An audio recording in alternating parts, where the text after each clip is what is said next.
Good afternoon.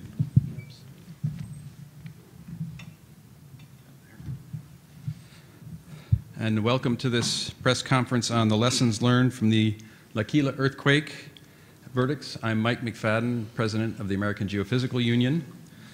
The verdict and prison sentences delivered on the 22nd of October of this year found 6 Italian scientists and 1 government official guilty of manslaughter in the wake of the L'Aquila earthquake. This news shocked the scientific community worldwide. At AGU, we found the verdict troubling and feared that decisions like this could ultimately discourage scientists from advising their governments, from communicating the results of their research to the public, or even in extreme cases, from discouraging people from working in these fields. The facts of the L'Aquila earthquake case are complex, and they brought up many questions about scientists' role in communicating geohazard risk assessments. This press conference and the session following it was added to our agenda this week to address some of the questions regarding scientists' role in communicating geohazard risk assessments. I would like to thank our participants, Dr. Thomas Jordan, Director of the Southern California Earthquake Center at the University of Southern California, Stephen Sparks, Professor in the School of Earth Science at the University of Bristol, UK, and Max Weiss, Director of the World Agency for Planetary Monitoring and Earthquake Risk Reduction, Geneva, Switzerland. So Peter Weiss, is he here? No. Okay, so I will turn the floor over to our panelists. Good afternoon. I'm Tom Jordan. I am director of the Southern California Earthquake Center, but I also was the chair of what's called the International Commission on Earthquake Forecasting for Civil Protection, which was convened by the Italian government following the L'Aquila disaster. We were charged by the Department of Civil Protection of Italy to report on the status of short-term forecasting methods and to make recommendations about how they could be more effectively used in civil protection. So we produced a long report. We actually released our findings and recommendations about 6 months after the earthquake, long before these indictments were handed down, and then published a large report on the subject in August of 2011. The report is entitled Operational Earthquake Forecasting, State of Knowledge and Guidelines for Implementation. And in that report, we make recommendations for the implementation of operational earthquake forecasting. And the way we define that activity is in terms of 2 components: the continual updating of authoritative information about the future occurrence of potentially damaging earthquakes, and the officially sanctioned dissemination of this information to enhance earthquake preparedness in threatened communities. Now, in my talk later this afternoon, I will put this in the context of the L'Aquila verdicts, but for this press conference, I'll just very quickly go over a few points in our report. We can't predict large earthquakes with high short-term probabilities. I think that's fairly well known. But we do have statistical models of earthquake interactions that can capture some of the short-term temporal and spatial features of natural seismicity. And these can be implemented in models that can be used for operational forecasting. In fact, these models have the highest, what we call probability gain, or highest ability to forecast probabilities of any other method that we know of. However, under even favorable circumstances, these probability gains, the probability gains can be quite high. They can be factors of 100 up to 1,000 above the long-term rate that are forecast by long-term models. But the probabilities remain low, typically less than about 1% per day. And given these low probabilities that are achievable by these techniques, government agencies with the statutory responsibilities for earthquake forecasting have not surprisingly been cautious in developing operational capabilities. And that's not only true for Italy, but true for California and many other regions of high seismic hazard. We think our report has recommendations that would be applicable here in California as well as Italy. In fact, it was the lack of operational earthquake forecasting capabilities that was one of the reasons why the Italian authorities got trapped in L'Aquila. And I can sort of put it this way, I think we know from the discussions that have been in the media that the scientists were fairly clear from what they knew a week before the earthquake that a large shock was not very likely. And in fact, a retrospective analysis shows that the probability of issuing a false alarm if an earthquake alarm were cast exceeded the probability of a failure to predict if an alarm were not cast by about a factor of 100. Even so, the seismic activity had increased the probability of a large earthquake by a comparable factor, about a factor of 100. So what happened in L'Aquila was that the authorities were actually distracted by informal earthquake predictions that were made by an amateur seismologist, and they didn't really focus on really advising the public about preparatory measures that were warranted by the seismic crisis. So that, of course, led to a lot of confusion, and effectively what they got snookered into answering kind of a simple yes or no question. You know, will we be hit by a larger earthquake? And seismologists can't provide that type of an answer to that type of question. But to calm the population, which was being upset by these earthquake predictions, these alarms, they made reassuring statements that were widely interpreted to be what we call anti-alarms, deterministic predictions that a large earthquake would not occur. And it's this perception that lies at the core of the L'Aquila accusations. So this case, of course, has been hugely controversial. I won't comment on it further unless we're asked questions, but I want to just point out a few of the recommendations that came out of our report. First of all, the public should be provided with open sources of information about short-term probabilities of future earthquakes that are authoritative, scientific, consistent, transparent, and timely. This information should be made available in regular intervals during periods of normal seismicity as well as during seismic crises. The public must be educated into the scientific conversation through repeated communication of what is known, what's not known, and what can be expected. Agencies should not try to deliver new types of information during times of crises. So I think we know that public expectations regarding the availability of authoritative short-term earthquake forecasts are evolving very rapidly. And there is a much greater danger now that information vacuums will spawn informal predictions and misinformation. L'Aquila demonstrates why in this media-rich environment, operational earthquake forecasting is a requirement, really not an option. We did studies of 6 countries with high seismic risk, and we found that in none of these countries were there well-developed operational forecasting systems. And I think it's very important that we put such systems into place. So I'll leave it at that.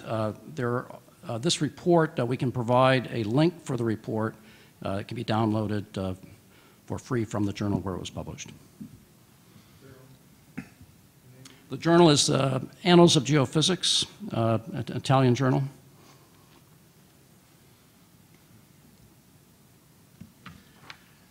I have prepared a handout for you because the case is very complex, as was stated before, to help you graphically see a little bit what's happening. And I think that one of the points that has not been made clearly by any of the articles that I've read is the difference in responsibility among the 7 men who were convicted summarily to the same sentence. And it's figure 1, if you look at on page 1 at the bottom. That shows you the three types of persons that were present at that, committee meeting. That is the crucial meeting. So on the left side you have government officials, and their duty is very strongly defined as coordination, prevention, and information of the public. And this group took the sole exercise of, they were the sole agent to exercise the information to the public. Then in the middle here we have the government appointed scientists that are member of the high risk committee. Their job was to evaluate the situation and give advice to civil defense. And then on the right-hand side, you have an invited scientist whose sole job was to supply the data. No opinion was asked of him. He had to supply the data. Let's turn the page. In the top, this top figure here is the perhaps a little most complicated one, where I try to depict the sequence of events in time. Before this, these are just the last culminating events. When before that there was this earthquake swarm, there was the prediction by a quack. I wouldn't call him a amateur seismologist. I call a spade a spade. This is a quack, and then people were upset. And so Civil Defense decided to hold a meeting, and the director of Civil Defense made that statement in red that you see at the top, which is incorrect. He said that the more little earthquakes, the lesser the chance that the big one will come. And all professional seismologists would know that this is false. Then, on the day of the meeting, which I have put in a box here, the meeting, the time of the meeting, that's the crucial thing. Before the meeting, there was a TV conference where the civil defense official, who is the vice chairman of Civil Defense of Italy, who called the meeting, conducted the meeting, and he held a TV conference before the meeting saying what the scientists were going to say in the meeting. And again, it was false. Namely, the more earthquakes you have, the safer you are. Then there was a deliberation. We have the meeting minutes, and in the meeting, the scientists did not say anything wrong. They said just pretty much what Tom Jordan said. There's a very low probability that big earthquake would happen, but it does exist, and they pointed out this is seismically one of the most hazardous areas of Italy, and their historic earthquake has damaged the city very much, but it is a low probability that this would happen at any given time. Again, but the consequence of the subsequent press release that again the civil protection vice chairman of that organization in Italy conducted, that resulted in what I have marked there like with these bubbles of people saying, and that is the core of the accusation, that people were feeling they were now safe, more earthquakes, the more earthquakes the safer they are, they didn't have to worry, and they accused. The accusation was that people felt they stayed at home when normally they would have left their home, and because of this reassurance that they understood to having been issued, their family stayed at home and were killed. That's the problem. Now, I present to you in the next slide, it's also on page 2, the lower slide, the portrait of a criminal. Now, what was his field of expertise? A PhD in seismology. He's the director of the National Earthquake Monitoring Service. His job description is to monitor seismicity. And his activity was he was invited to come and deliver the last data. How big are the earthquakes? Where are they?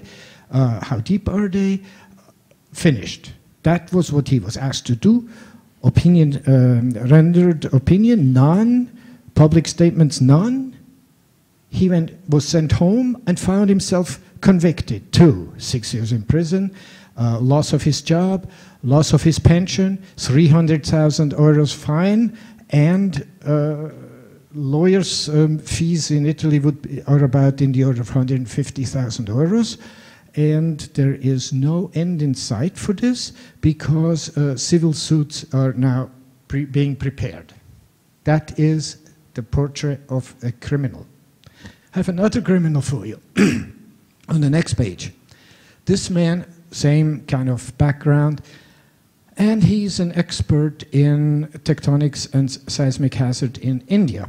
He spoke out saying that in his opinion, a nuclear power plant in India was not being designed to the required high standards. Result, he was briefly detained at Delhi airport as he changed planes on his way to Nepal and was sent back to the United States on the next plane.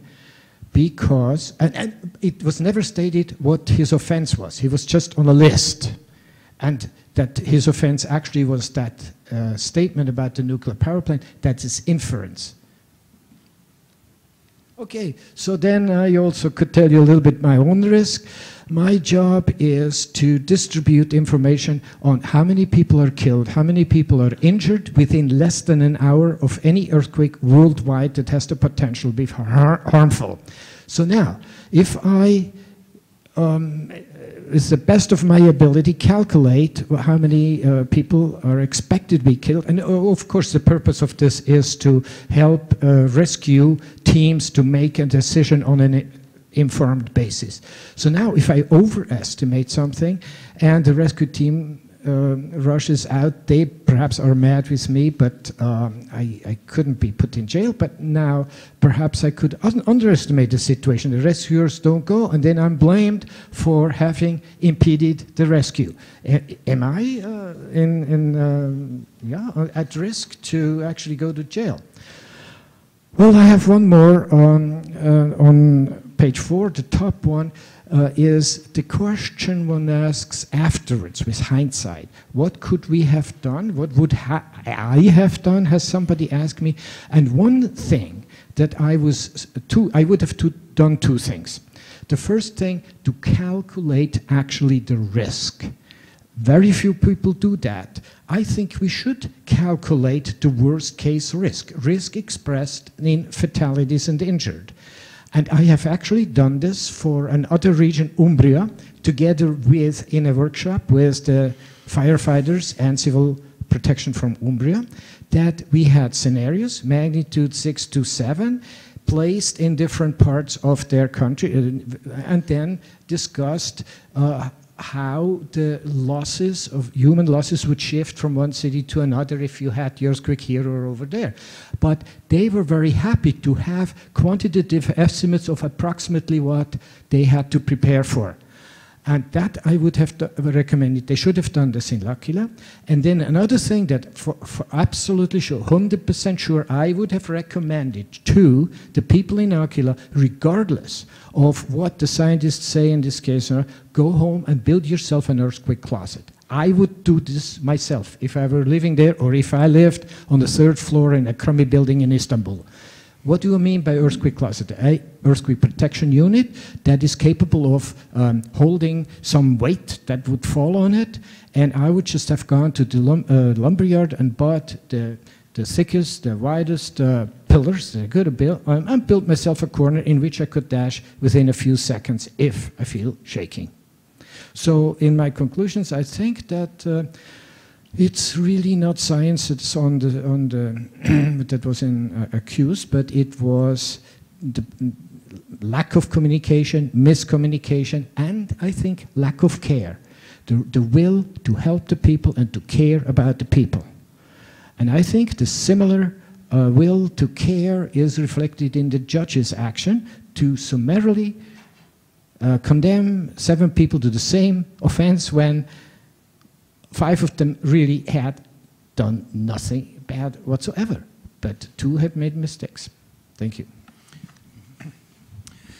Okay, I'll be brief. My area is in volcanology and had considerable experience on managing volcanic crises where the same issue arises of the difficulty of forecasting or prediction future activity of a restless volcano or an erupting volcano.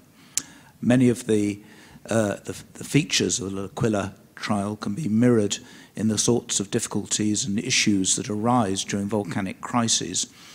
I'd like to highlight a couple. One is the issue of uncertainty, and Tom Jordan mentioned the need, which I completely concur with, of treating geological hazards of all kinds in a probabilistic way. There's very little choice to that because the information to make forecasts or predictions is uncertain, and that means that you have to express the science in the language of probability and uncertainty.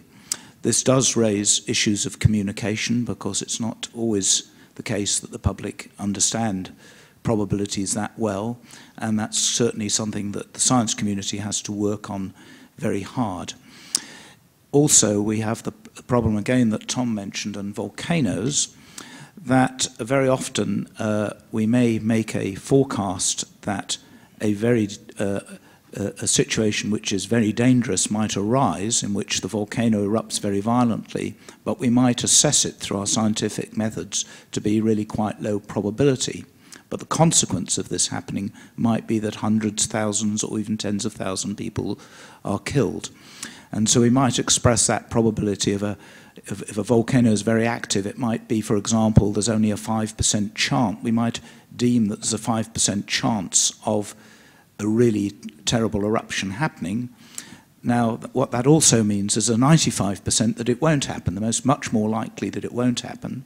On the other hand, if it does happen, 5% chance of the deaths of hundreds or thousands of people is a very high societal risk.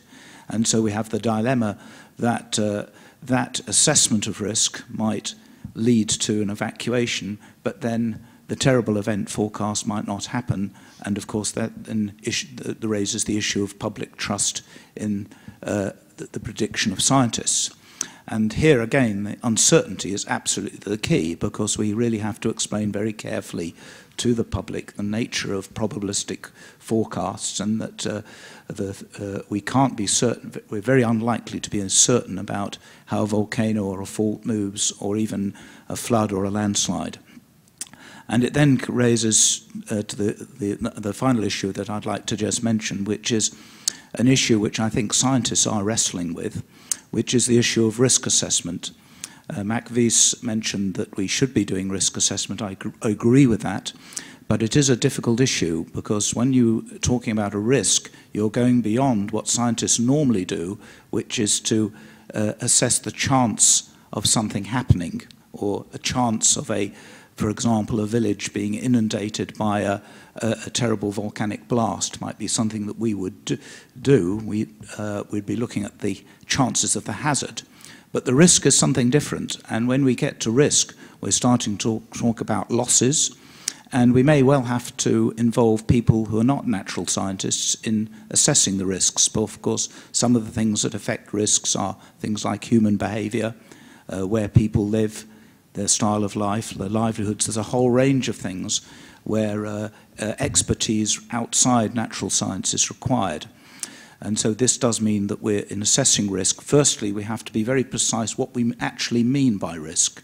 When we've defined what we mean by risk, whether it's loss of life or some economic measure of loss, we have to then think about whether we're involved with other fields of specialty which are required to assess the risk. So that's a big debate.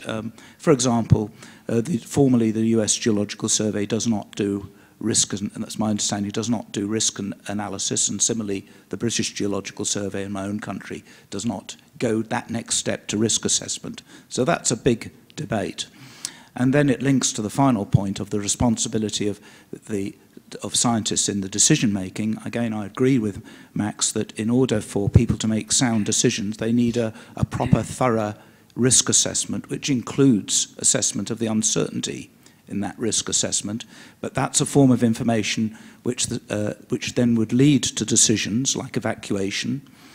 And it's not, the scientist always has to draw the line on that. The scientist's role, in my view, is not to make those decisions. That's for elected politicians and civil authorities to do, and there has to be a very clear line between the information and evidence that the scientists produce during their assessment and the decisions then, that the responsibility for the decisions that arise out of that information. So I think I'd stop there, but those are some of the big issues that arise out of, illustrated by the L'Aquila case.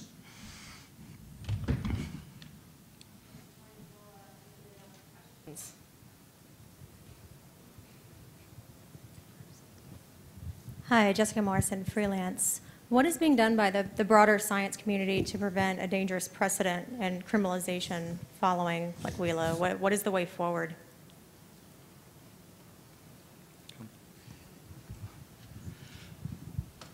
Well, I think we've all been taken aback by what happened in L'Aquila. Clearly, there are some legalistic remedies for the specific situation that happened in L'Aquila. For example, I sit on the California Earthquake Prediction Evaluation Council, which is similar in many ways to the Grand Risk Commission in Italy. And we actually have statutory immunity from prosecution for opinions delivered through that organization. And that's also true for the National Earthquake Prediction Evaluation Council, which acts on a national level. However, the broader question you ask can't be simply addressed by that narrow way. I think on the scientific side, it's very important that we act very responsibly and openly in our dealings in this complex arena of hazard, risk, and decision-making. As Steve points out, we can't get sucked into trying to, and this often happens, we're often asked in a crisis, a natural hazard crisis, to make a definitive statement about what people should do. And that's actually not the role of scientists. Our role is really to provide the information on which decision makers, who have to bring in lots of other types of information, economic, political, and so forth, to make those kinds of decisions. So this separation that Steve talked about is another important mechanism.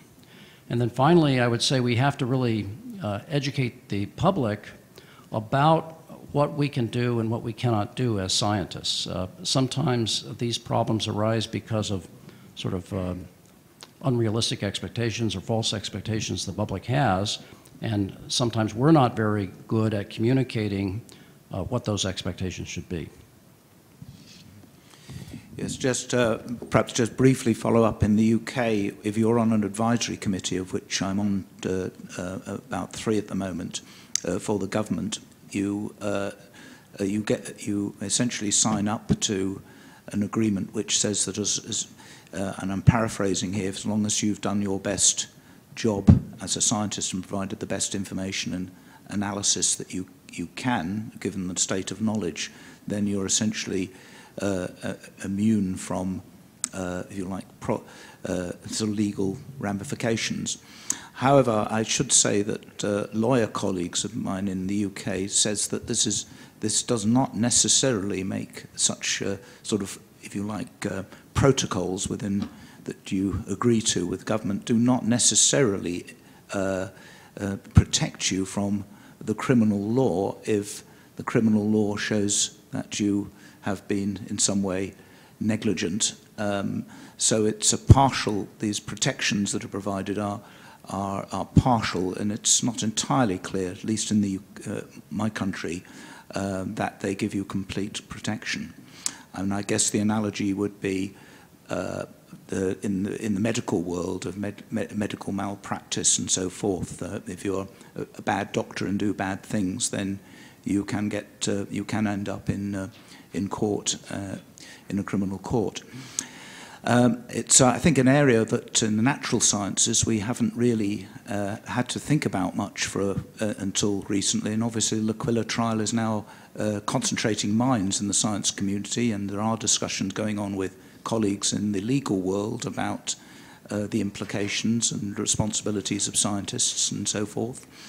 I would say that organizations like the American Geophysical Union can play a very big role in two ways. One is perhaps to think about protocols and guidelines for how scientists conduct themselves within these sorts of difficult environments. And then, of course, educating and training young people to early career scientists about some of these issues we've been discussing. And I think it's useful to announce that at the last weekend, the AGU agreed an ethics policy, and part of that ethics policy did emphasize the training of the younger generation of scientists in dealing with these very difficult ethical issues that they're inevitably going to get drawn into if they get involved in natural hazard management. Rick Lovett, freelance. I have two questions here. One's a quick follow-up for Dr. Jordan. Is the contract here, or is the immunity contractual for you guys, or is it statutory? Statutory. Okay, because that's a different thing, I think. So my main question here is whether you are, or how you would go about communicating risk to the public. How do you make people understand what a 1% chance a day means, or 100 times normal background risk means, or whatever it is you want to pick? Right. This is a very difficult problem, and in fact, it has not been studied very much or discussed very much. For example, most of the work done in earthquake prediction, in terms of how you communicate to the public, what would you do if you had predictions and so forth, has assumed that these predictions would be made with fairly high confidence and high probability. Whereas our capabilities in terms of forecasting earthquakes, as I emphasized, are always at very low probability. Now, what makes it tough is that the probability gain factors are high, so we can say, I'll give you an example. 2 weeks before the L'Aquila earthquake, here in California, there was a swarm of earthquakes at the southern end of the San Andreas Fault. And one of the earthquakes, a magnitude 4.8, was the closest earthquake of that magnitude we had seen to the San Andreas Fault in that part of California in the history of seismic recording. And on CPEC, we were very nervous that there was, in fact, very much of an increased probability. And so we convened and put out a statement to the, at that time, Office of Emergency Services, today CalEMA, that to the effect that the probability of having a large earthquake on the southern San Andreas Fault had gone up by a factor of 100 to 1,000, but was very low, on the order of 1 to 5% per week, and that that meant that the earthquake probably wasn't going to happen, but that the state of California should take low-cost preparatory measures, and the public should be informed so that as a good reminder that you have to be prepared for earthquakes every day in California.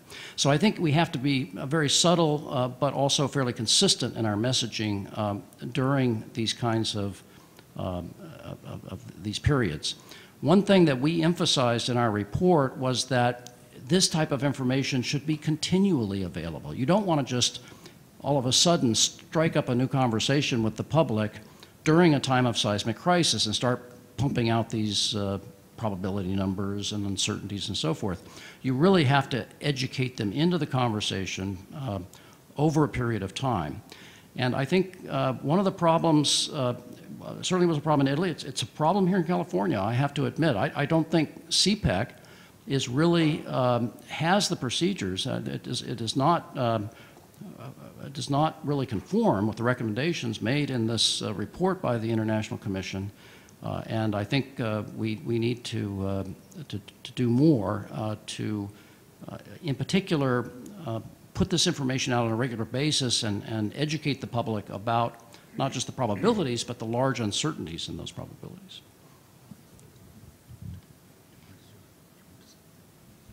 Yeah, so just briefly, on volcanic crisis, we've had some experience of this, and what we found is that if you calculate a risk, and I'd like to distinguish between a societal and an individual risk. A societal risk would be the risk of so many people being killed in a certain period. An individual risk, which is a risk that you face by being in a dangerous place. Those are quite different.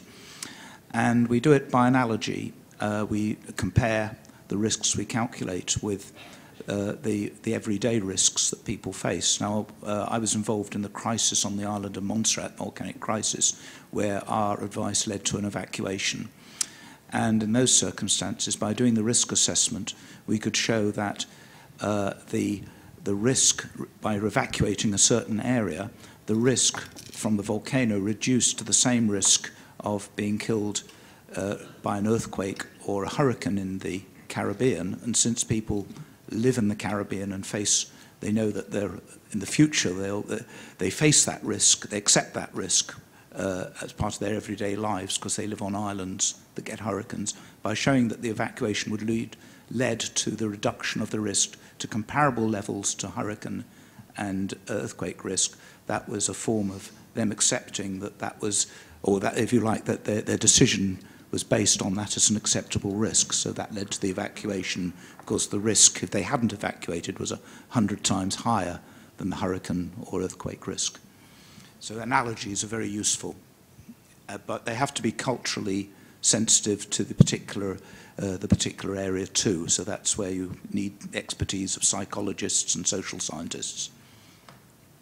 I'm Alexandra Whitsey with Science News. My question is for Dr. Jordan. I want to ask a bit about best case practices, and you've talked about this a little bit, but specifically you mentioned 6 countries with high seismic risk that you looked at, and none of them are quite doing what they should.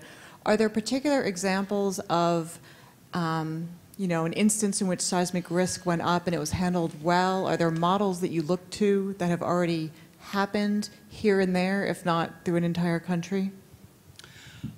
I think the practices are improving in a number of countries. The scientific basis for this type of forecasting is under rapid development, and in particular under testing to make sure that we understand the uncertainties associated with it. But there's a long way to go. I would say probably, based on our report, and we actually have a long written section of the report on these individual countries and how they deal with these issues, I would say California probably is the most advanced region in terms of conforming to the types of recommendations that we made in our report.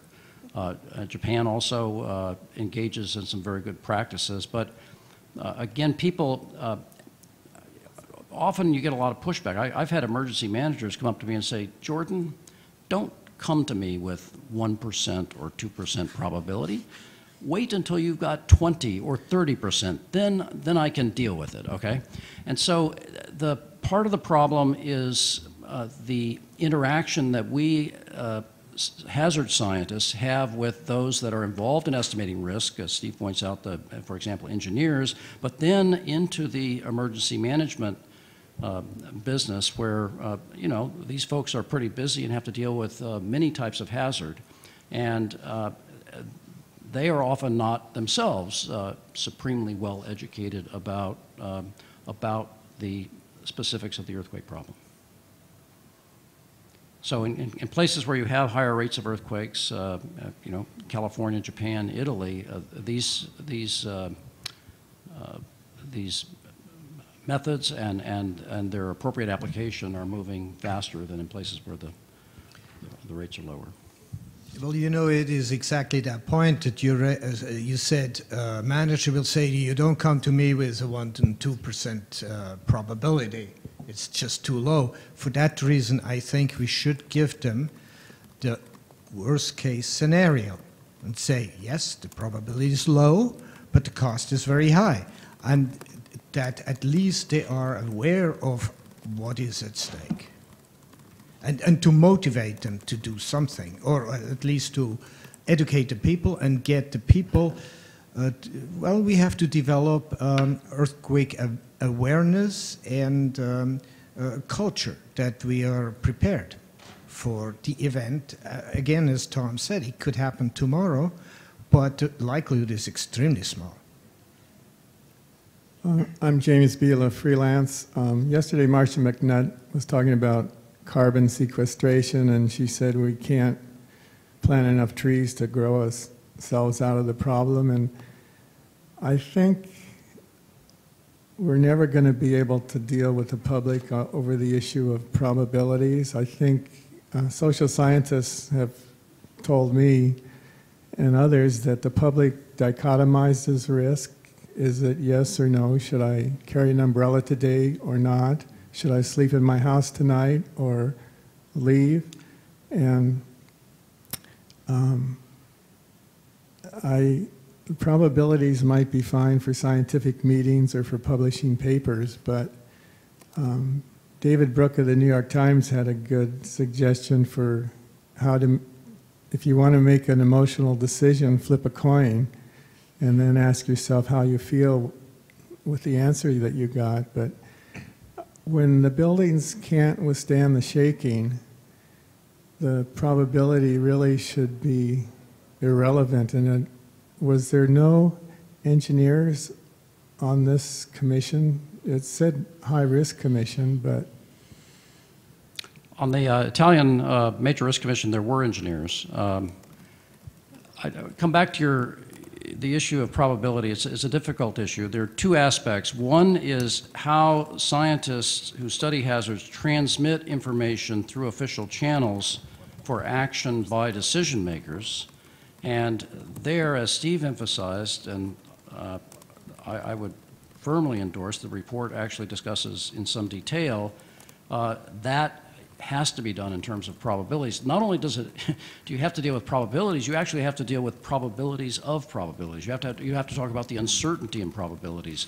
And that can be a technically difficult conversation, but again, what is really important is putting into place formal systems that people can, you might not understand the first set of numbers you put out, but if you are regular in casting these types of probabilities, people begin to understand. I actually disagree with your point about people dichotomizing risk. I mean, obviously, decisions have to be made by individuals. In some sense, that dichotomizes the problem. But there is evidence that suggests that people do indeed assimilate probabilistic information. And I'll give you just one example I like to quote.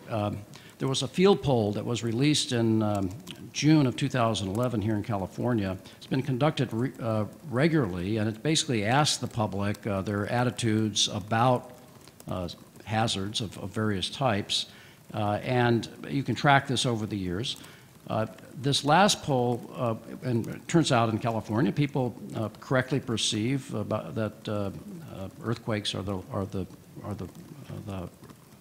hazard for which they face the largest risk.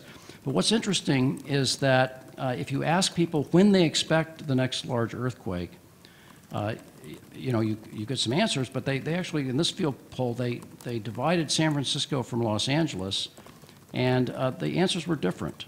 People in Southern California expected a large earthquake sooner than people in Northern California. And it turns out we have developed probabilistic models of this, and we get basically the same answer. It's amazing that the probability ratio that comes out from this public polling is about the same. So whereas individuals may not completely understand the probabilistic aspects of the problem, I think people as groups often act appropriately in the face of probabilities as long as those are properly communicated. Yes. Perhaps to add that, I'm perhaps a little less pessimistic about this issue of the ability of humans to assess risks, because I think on the first point is that probably that's deeply ingrained in our evolution, that we, a risk assessment probably in the Paleolithic times was a matter of whether avoiding predators or knowing where food was and doing certain things during the winter, and all these are really a form of risk assessment. So I suspect we do have some innate ability to this, and of course people like going to Las Vegas and thinking about probabilities there, even if they're not always right. So I think it is a matter of, I suspect, what it is suggesting to me, and this is a rather more general statement, that we're now in an age of real anxiety and uncertainty where science is being asked in all sorts of contexts, climate change as well as hazards, to say something about the future. And that future is uncertain, and the scientist's role is to try and make the best estimate of that future, but uncertainty has to be part of that, and therefore it's very difficult to see how you can do a rational prediction of almost anything without making assessments of the uncertainties and the probabilities. And so in some ways, in a sort of democracy, we have to make sure our citizens are well trained in at the basic levels of things like numeracy, basic statistics, understanding, if you like, an uncertain world, both conceptually and more sort of mathematically. So perhaps there's a much wider job of making citizens numerate and comfortable with some of the language of probabilities, and that might contribute too. Well, if people understood probabilities, they would not go to Las Vegas. I think we're ready for our last question. So I'm wondering, I mean, you're talking about risk assessment, and it seems to me like that's a lot of work to do for every potential risk that any given metropolis could face.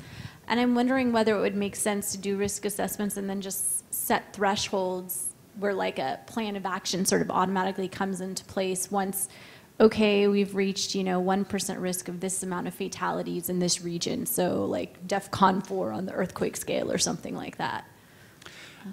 Yeah, I'll respond to that. In our report of this international commission, we in fact did recommend that there be a negotiation between the scientists that study hazard, engineers that deal with risk, and decision makers to set thresholds for actions that are kind of thought out ahead of time. Part of the problem is that when you get into a crisis situation, if you don't have any experience with making these kinds of decisions, it's hard to know what to do. And so having that conversation and going through that negotiation is very important, and it probably has to be discretized into different levels. We actually have such a discretization here in California, where we have earthquake alerts based upon earthquake probabilities that go A, B, C, D. A being above 25%, this is a sort of a Southern California practice primarily, but above 25%, B being 25 to 10%, C being 10 to 5, and I'm sorry, I think I got that wrong. It was 25 to 5, 5 to 1, and then less than 1. So these are very crude kinds of measures, but they do allow us to discuss with emergency managers, what if the probabilities have jumped from, probability of having an earthquake on any given day, let's say in Southern California, that is a large damaging earthquake, might be 1 in 100,000. If you go up by a factor of 1,000, you're at the 1% level. If you go over that threshold, what would an emergency manager do? You have to really think that out ahead of time to make any rational choices. Well, great. Well, thank you so much to the panel, and thank you to the reporters. This concludes our press conferences for the 2012 fall meeting.